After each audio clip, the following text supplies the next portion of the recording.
Sir John Kirwan has hailed the Springboks after Rassie Erasmus men claimed back-to-back wins over the All Blacks.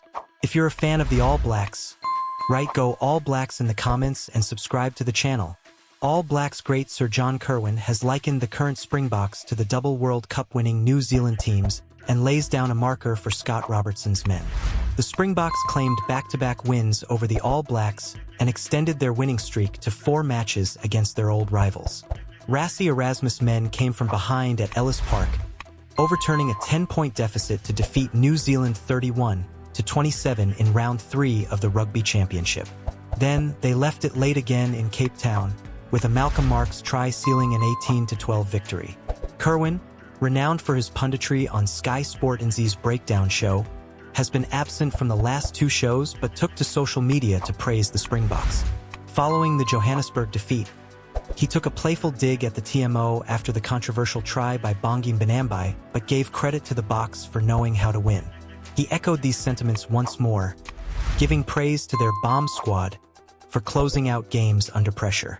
"How good are the South Africans? They remind me of our team from 2011 to 2015, when we just knew how to win," Kirwan said in a social media post. He went on to describe the Springboks as deserving world champions, acknowledging their skill in bringing fresh players off the bench to make the right decisions at critical moments. For the All Blacks, Kirwan expressed hope and encouragement. "We need to pick ourselves up and get on with it. Beating Australia 2-0 in the upcoming Bledisloe Cup matches is crucial," he said. The 2011 to 2015 All Blacks are still regarded as one of the greatest test teams ever, dominating World Rugby during that time, including winning back-to-back World Cups. The current Springboks are showing similar resilience and fighting spirit, and they're in prime position to take home the Rugby Championship title, their first since 2019. All they need is 2 log points in their upcoming games against Argentina. Meanwhile, the All Blacks will be facing Australia in consecutive Bledisloe Cup matches. This trophy has been in New Zealand's hands since 2002, but it's important to seal the deal with a clean sweep. Now, if you're like me and you can't get enough of All Blacks rugby, make sure to subscribe to the channel and hit the notification bell so you don't miss any updates. What are your thoughts on Kirwan's praise for the Springboks? Do you agree with his comparisons to the legendary 2011 to 2015 All Blacks side? Drop your opinion in the comments below. Rassie Erasmus has pinpointed the reasons behind the Springboks lineout issues in the 18-12 victory over the All Blacks in Cape Town.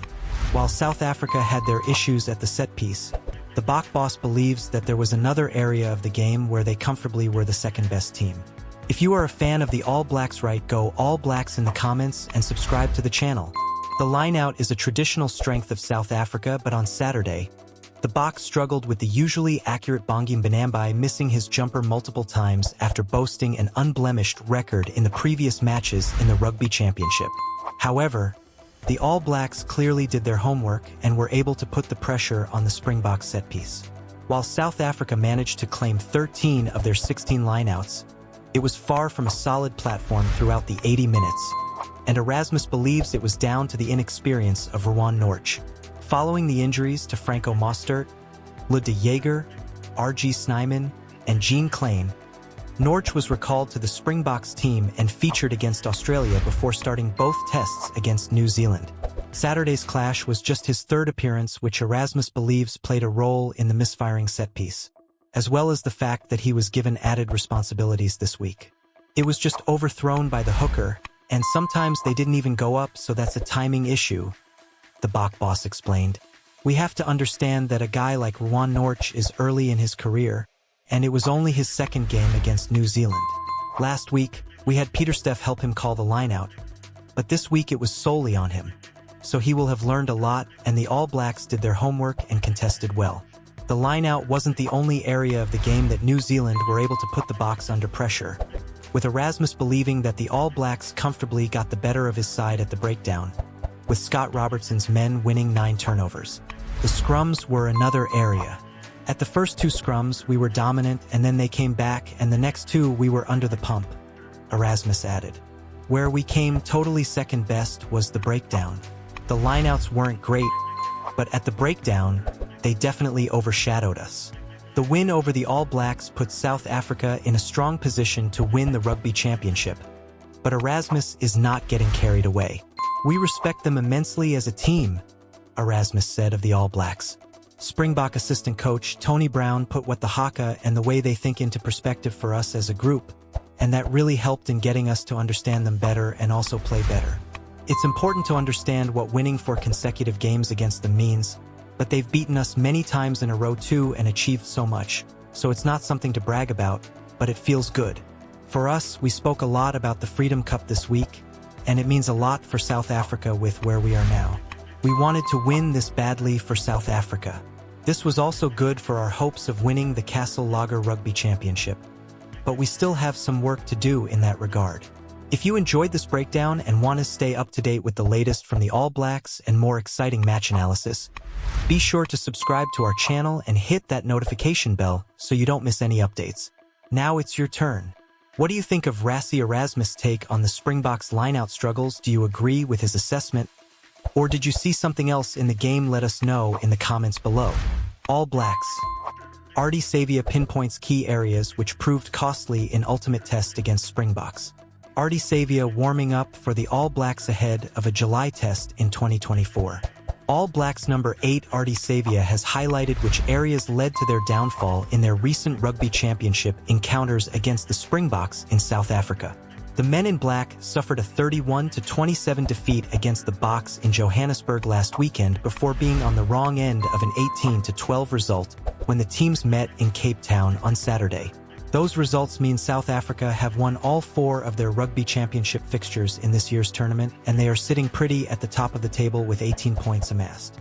Argentina have moved up to 2nd position after thrashing Australia in Santa Fe on Saturday, a whopping 8 points adrift of the Boks, while New Zealand are 3rd and the Wallabies 4th with 7 and 4 points respectively in the standings. If you're a fan of the All Blacks, write "Go All Blacks" in the comments and subscribe to the channel. Savea admitted that their latest defeat to the Boks, which is their 4th successive loss to their arch-rivals, was a bitter pill to swallow. "Yeah, disappointed," he said when asked what the feeling was like in the All Blacks changing room after the clash in Cape Town. "The boys are gutted. I feel for the boys. We gave ourselves opportunities to close that out and finish it, but we didn't. It's a testament to the Springboks and what they're doing. So, yeah, the boys are really gutted and disappointed." The Springboks claimed an epic double over the All Blacks, ending a 15-year wait for Freedom Cup glory. The current World Rugby Player of the Year pinpointed why the All Blacks were not taking their opportunities by saying, "Probably individual skill set. Even on my behalf as well as a leader. Starts with us. We've got to find a few things.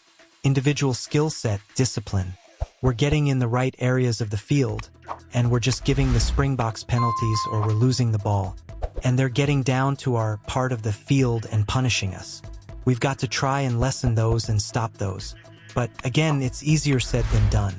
I know we can talk about it, but we've got to get out on the field as players and action it." Over the past 2 weeks, the matches between the Springboks and All Blacks received plenty of hype, and it's viewed as rugby's greatest rivalry, which Savea agreed with. Although his team suffered back-to-back losses against their old foes, Savea said he enjoyed his time in South Africa. "It's been amazing being in South Africa," he added. "The people of South Africa have been welcoming. They've been outside our hotels. They're making us feel like we're home, and when we come and play, the atmosphere is crazy. We love playing here. It's the ultimate test match. As footy players, you get tested to the utmost." These 2 matches showcase the intensity and excitement that comes with every clash between these teams. And it's no surprise that the rivalry continues to captivate fans around the world. Savea's reflections, both on and off the field, remind us why this sport is so special. Before you head off, make sure to hit that subscribe button and turn on notifications so you never miss a beat from the All Blacks channel. We've got plenty more epic rugby content coming your way. What do you think about the All Blacks' performance in these last matches? Let us know in the comments below.